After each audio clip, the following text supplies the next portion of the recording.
Hi, this is Ted at Valley of the Dolly. You know, over 20 years ago in 2001 and 2002, there were over 100 to 120,000 housing units built in each year. And if you fast forward that to 2021, the market has pumped back up to 20,000 units being completed every year. That is a really dramatic decrease in the number of constructed units that we've seen in the last 20 years. Why do I bring this up? Because today we're going to be reviewing the National Institute for Statistics housing numbers that were just published. This is for the third quarter 2023. If you like this content, please hit the subscribe button, and I look forward to bringing you future updates on this. These numbers come out every quarter, and they're about 3 months behind. So you don't get a snap and the numbers are there. This isn't like the US market where you have Redfin and a number of other platforms that will give you current market sale prices. In Portugal, what you're seeing is a continued drop in not just the number of homes that are going for sale, because it's 20% less year over year, the number of units being sold, but we're also seeing a great reduction in the increase in prices. So if you went back to the middle of 2022, prices for existing homes were going up by over 14% a year. Then you look a year later at the end of third quarter of 2023, and you see that that increase has dropped to half, and it continues to go down. And so we're seeing a huge reduction in the number of units that are being sold year over year. We're seeing a big decrease in the prices that they're able to charge. They're no longer able to charge 14% increases year over year. That increase has gone down to 7% year over year, and probably will continue to change. The reason I mention this is because you really need to take a really great mental picture of this and keep this in your mind, because in a quarter or two, we're going to start to see the effects of the end of the NHR program, which is the Non-Habitual Residency Tax Scheme. Because as one article pointed out, foreign purchasers were really one of the primary drivers behind the development and construction of new units in Portugal. At least those units that are currently being developed and priced at a much higher price point. So it's not unlikely that we will see in the fourth quarter of 2024 a rush by people who are looking to get in on NHR coming into the country and purchasing a unit. But after the fourth quarter, so we'll see, is there going to be a rush? Because we haven't seen a rush in the third quarter, and people knew that NHR was already coming to an end. So the question is, in the fourth quarter, will we see a bump as that program ends? The other question is, will we see a rise in the number of units, not just in the price as well? Because so far in the last 2 quarters, we've consistently seen a drop in the number of units, a huge drop in the number of units that are being sold year over year. So the question a lot of people have is, where are housing prices headed in Portugal in 2024 and 2025? As noted in Idealista, foreign purchasers, again, as I mentioned before, had really held up the market. And the Bank of Portugal, in their November financial statistical report, but they noted already that housing sales are falling by 22% year over year, and that the average time to sell a home in Portugal is now over 6 months. That means from the time you put it on the market, it's going to take you at least 6 months for you to unload that property. And not only that, but the number of new home loans has dropped by over 20%. And this brings me to an interview that was published in Idealista with the CEO of Century 21 Portugal, Spain. His name is Richard Souza, and in this he brought up a number of very interesting points. The first one is, we can't consider a 4% Eurobar, which is the European Union Central Bank interest rate that's currently out there, right, a 4% interest rate, to be expensive. What we had before was not normal. So when you start talking about interest rates at 0% or in the negative number or 0.5, he's saying that those are not sustainable numbers for the central banks. It's not a sign of a healthy economy, and it's not where Portugal or where any of the other European nations want to be when it comes to interest rates. So he's saying 4% is a much more healthy and normal number historically for interest rates to be at. So interest rates could drop to 3% and possibly even 2% at some point, right, in the future. But he's saying it would be very unhealthy for the economy if interest rates drop to below 0% again. He's saying also, and this is a big point, I think, he says that the serious problem for many families is that they bought houses beyond their means, under the illusion that interest rates would remain low and at levels that were not normal. And that's the problem. So a few years ago, if you were, and this isn't just Portugal, it was true of Spain, it was true of buyers in a number of different countries in the EU where floating interest or adjustable interest rate mortgages reign supreme. And in Portugal, that's 90% of the loans being given out. That you would go in and you were under the belief by what the bankers were saying that these very low mortgage rates that you were receiving of 1%, for example, would continue on indefinitely, and there was no reason to suspect that you would see much larger monthly payments because those interest rates would remain low. But that has not happened. We've seen those interest rates go from below 0 to already over to now 4%, which means that the mortgage rates you're getting are above 4%, probably closer to 5% at least, even if you have good credit. And he's saying that the average transaction value at Century 21 has dropped by 20%. Why? Well, because if interest rates are over 4% where they were at 1% before, you simply can't afford as much as you could have afforded before. And he's saying that the end result of this really shows that there's a lack of confidence in the market right now, in the housing market. It also shows the effect of these high interest rates, and it has translated and filtered down to a loss of purchasing power for people who are coming into the market now trying to buy a property. So the ECB, which is the European Central Bank, has projected that they expect inflation to be, at the end of 2023, 5.6%. In 2024, they expect the yearly inflation rate will fall somewhere around 3.2. And in 2025, they expect that inflation rate will be about 2.1. So you're not going to be seeing interest rates of 2% in 2024 because inflation is way too high for that.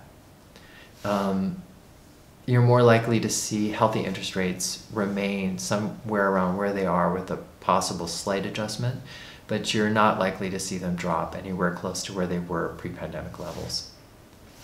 Here's an example. If you bought a 350,000 euro home in Portugal and you were paying a rate of a little over 1%, your monthly payment would be 965 euros.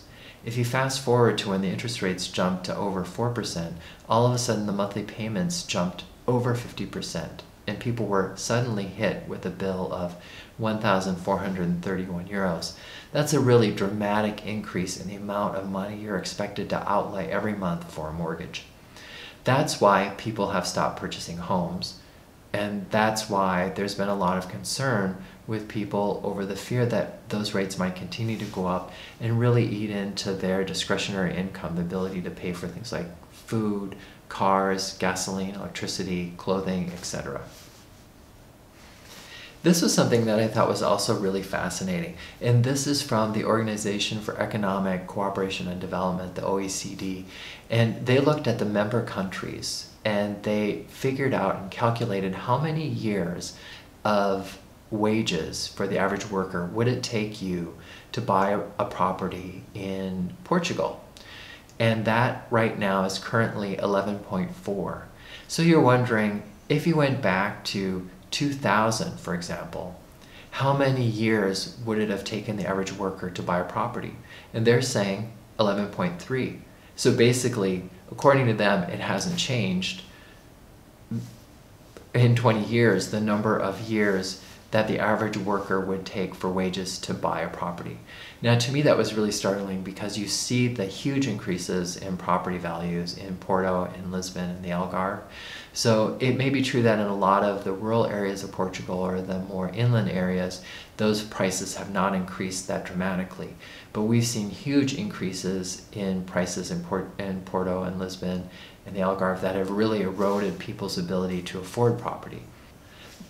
The other thing they pointed out in this article is they selected other countries inside of the OECD that have much higher requirements, many more years of wages that would be required for the average worker to buy a home. So in Korea, for example, it's 16.6 years. In Australia, it's 14.4 years. And in Greece, the Netherlands, Switzerland, Australia, Hungary, all of those countries require more years of work from the average wage earner before they can afford a home compared to Portugal.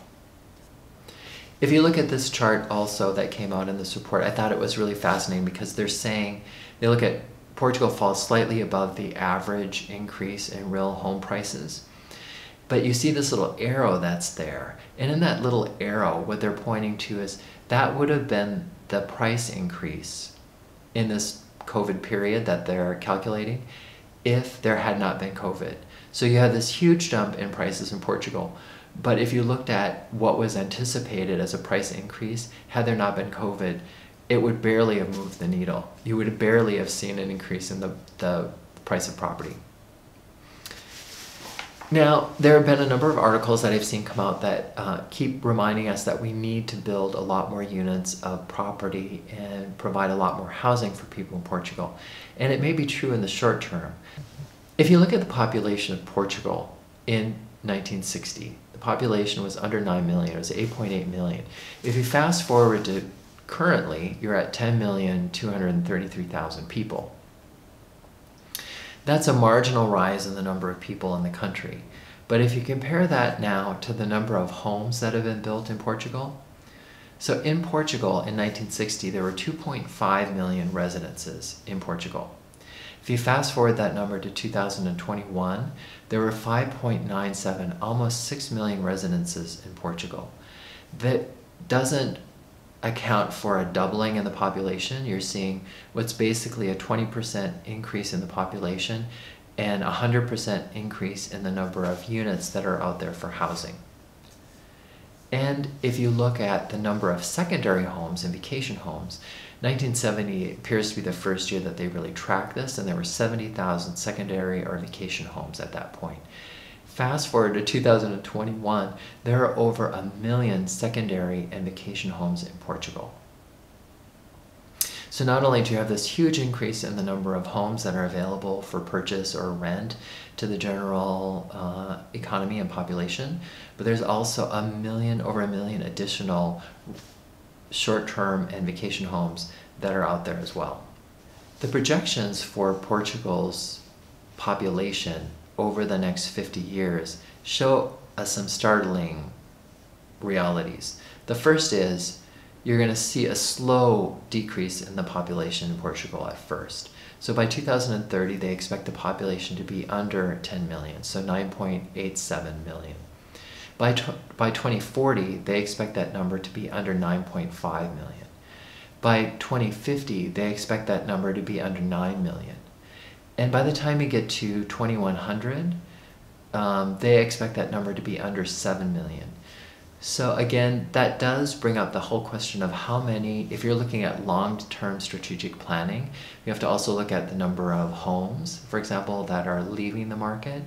So even in this example here, you see the number of homes that are very old, and then 10 or 20 years later, those homes have left the market. They're no longer, they show up in the total number of homes that are available.